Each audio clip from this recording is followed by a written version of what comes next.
মিয়া বাংলাদেশী নহয়, মিয়া হৈছে অসমৰ প্ৰকৃত অসমীয়া, আমি অসমৰ সন্তান। মুখ্যমন্ত্ৰী ডাঙৰীয়াৰ নিৰ্দেশত পৃষ্ঠপোষকতাত অসমত ভাতৃঘাতী সংঘৰ্ষৰ সূত্ৰপাত ৰচনা কৰিছে। মুখ্যমন্ত্ৰী ডাঙৰীয়া সকীয়াই দিছো, অসমত যদি ভাতৃঘাতী সংগঠন হয়, অসমত যদি প্ৰকৃত ভাৰতীয় মিয়াৰ ওপৰত এটা আক্ৰমণ হয়, তাৰ নৈতিক দায়িত্ব স্বীকাৰ কৰি মুখ্যমন্ত্ৰী ডাঙৰীয়াই পদত্যাগ কৰিব লাগিব। মিয়া বাংলাদেশী নহয়, মিয়া হৈছে অসমৰ প্ৰকৃত অসমীয়া, আমি অসমৰ সন্তান। আমি কৈছিলো, যদি মুখ্যমন্ত্ৰীয়ে এই সকল সংগঠনক, যি সংগঠনে মিয়া সম্প্ৰদায়ৰ ওপৰত ভাৰতীয় নাগৰিকৰ ওপৰত অত্যাচাৰ কৰিছে, তেওঁলোকক গ্ৰেপ্তাৰ কৰাৰ বাবে কালি মুখ্যমন্ত্ৰী ডাঙৰীয়াক 24 ঘণ্টাৰ সময় দিছিলো। আমাৰ দেশৰ সংবিধানে প্ৰতিগৰাকী নাগৰিকক সম অধিকাৰ প্ৰদান কৰিছে। আমাৰ ভাৰতবৰ্ষৰ প্ৰতিগৰাকী নাগৰিকে ভাৰতবৰ্ষৰ যিকোনো অঞ্চলত যাব পাৰিব, যিকোনো অঞ্চলত থাকিব পাৰিব। উদাহৰণস্বৰূপে আমাৰ লাহৰীঘাটৰ ব্যক্তিয়ে গৈ শিৱসাগৰত থাকিব পাৰিব, লাহৰীঘাটৰ ব্যক্তিয়ে গৈ ধুবুৰীত থাকিব পাৰিব, লাহৰীঘাটৰ ব্যক্তিয়ে গৈ আমাৰ তেজপুৰ লখিমপুৰত থাকিব পাৰিব। ঠিক তেনেকৈ শিৱসাগৰ, ধুবুৰী, তেজপুৰ, তিনিচুকীয়া ব্যক্তিও আহি লাহৰীঘাটত থাকিব, মৰিগাঁৱত থাকিব। সংবিধানে সকলোকে সম অধিকাৰ দিছে। ইয়াত কোনো ব্যক্তিৰ বা কোনো সংগঠনৰ অধিকাৰ নাই যে কোন ব্যক্তি অসমৰ বা ভাৰতবৰ্ষৰ ক'ত থাকিব সেই কথা কোৱাৰ অধিকাৰ নাই। দেখিছোঁ যোৱা কেইদিনমান ধৰি উজনি অসমৰ একাংশ তথাকথিত সংগঠনে মিয়া সম্প্ৰদায়ৰ ব্যক্তি বা মানুহসকলক অনতিপলমে উজনি অসম ত্যাগ কৰিব লাগে বুলি কৈ ভাৰতবৰ্ষৰ সংবিধানক অৱমাননা কৰিছে। আৰু যি কাৰ্য কৰিছে, এইসকল সংগঠনক আমি সকীয়াই দিব বিচাৰিছোঁ যে এইসকলক কোনে মালিকী স্বত্ব দিলে, এইসকলৰ কি অধিকাৰ আছে যে কোন ব্যক্তি অসমৰ ক'ত থাকিব, কোন ব্যক্তি অসমৰ পৰা ক'ত কোন ঠাইলৈ যাব, সেই কথা নিৰ্ণয় কৰাৰ অধিকাৰ তথাকথিত যি শিৱসাগৰৰ কেইটামান সংঘ, তেওঁলোকৰ অধিকাৰ নাই। মুখ্যমন্ত্ৰী ডাঙৰীয়াক যোৱাকালি আমি বাৰে বাৰে দাবী জনাইছিলোঁ যে 24 ঘণ্টাৰ ভিতৰত এইসকল সংগঠনক মুখ্যমন্ত্ৰীয়ে গ্ৰেপ্তাৰ কৰিব লাগিব। এই সংগঠনসমূহে উজনি অসমৰ শিৱসাগৰত একাংশ প্ৰকৃত ভাৰতীয় লোকক মিয়া সম্প্ৰদায় বুলি যি তুচ্ছ তাচ্ছিল্য কৰিলে, তেওঁলোকক যদি অনতিপলমে উজনি অসম ত্যাগ নকৰে, তেওঁলোকক প্ৰাণনাশৰ ভাবুকি পৰ্যন্ত দিছে। এই কাৰ্যক আমি কেতিয়াও সহ্য নকৰোঁ।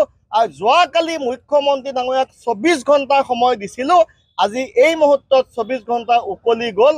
আমি কৈছিলোঁ, যদি মুখ্যমন্ত্ৰীয়ে এইসকল সংগঠনক, যি সংগঠনে মিয়া সম্প্ৰদায়ৰ ওপৰত ভাৰতীয় নাগৰিকৰ ওপৰত অত্যাচাৰ কৰিছে, তেওঁলোকক গ্ৰেপ্তাৰ কৰাৰ বাবে, কিন্তু মুখ্যমন্ত্ৰী ডাঙৰীয়াই গ্ৰেপ্তাৰ নকৰিলে।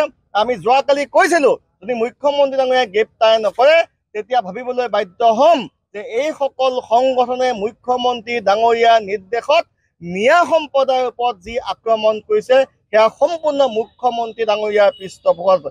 আজি সেই কথাই প্ৰমাণ হ'ল।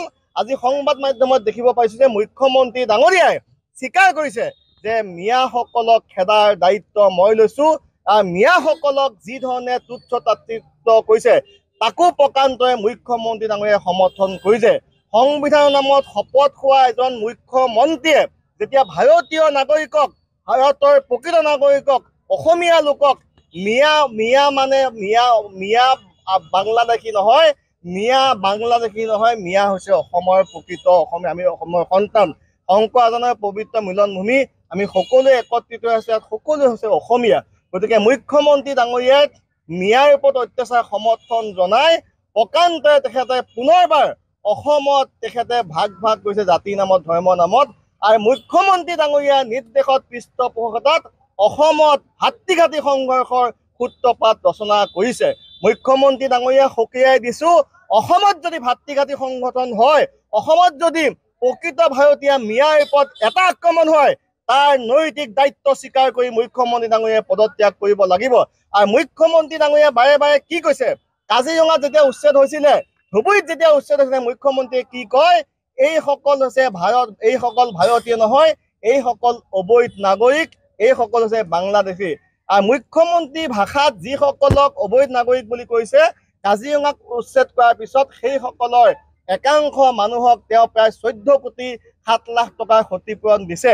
এতিয়া মুখ্যমন্ত্ৰী ডাঙৰীয়াক আজি লাহৰীঘাটৰ পৰা প্ৰত্যাহ্বান জনাইছোঁ, আপোনাৰ ভাষাত কাজিৰঙাত উচ্ছেদ কৰা মানুহবিলাক হৈছে বাংলাদেশী অবৈধ নাগৰিক, আপোনাৰ ভাষাত ধুবুৰীত উচ্ছেদ কৰা মানুহবিলাক হৈছে অবৈধ নাগৰিক বাংলাদেশী। যদি এই সকল লোক বাংলাদেশী হয়, এই সকল যদি বিদেশী হয়, আপুনি চৰকাৰী ধন খৰচ কৰি কিয় এওঁলোকক আপুনি সংস্থাপন কৰিলে? মুখ্যমন্ত্ৰী ডাঙৰীয়া, আজি আপুনি বিফল হৈছে, চৰকাৰ চলোৱাত ব্যৰ্থ হৈছে। আজি স্কুল কলেজ বন্ধ কৰি আজি মদৰ দোকানৰ সংখ্যা বৃদ্ধি কৰিছে। আজি গৌৰৱ গগৈ ডাঙৰীয়া অহাৰ পিছত আপুনি মানসিকভাৱে ভাগি পৰিছে। গৌৰৱ গগৈ ডাঙৰীয়াক পাকিস্তানৰ এজেণ্ট সজাব খোজে, লেকিন এজেণ্ট সজাব নোৱাৰি আজি বিফল হৈছে। আৰু 2026 অসমত কংগ্ৰেছৰ চৰকাৰ হোৱাটো নিশ্চিত হোৱা বুলি ভাবি আজি আপুনি মিয়া অসমীয়া মিয়া খিলঞ্জীয়া মাজত ভাগ ভাগ কৰিছে। এই কাৰ্যক অসমৰ ৰাইজে কেতিয়াও সমৰ্থন নকৰে। মুখ্যমন্ত্ৰী ডাঙৰীয়া, আপুনি আজি কি কৈছে যে খিলঞ্জীয়া মানুহৰ সুৰক্ষাৰ স্বাৰ্থত অসমৰ মানুহক, অসমীয়া মানুহক আমি বন্দুক দিয়াৰ কথা কৈছে?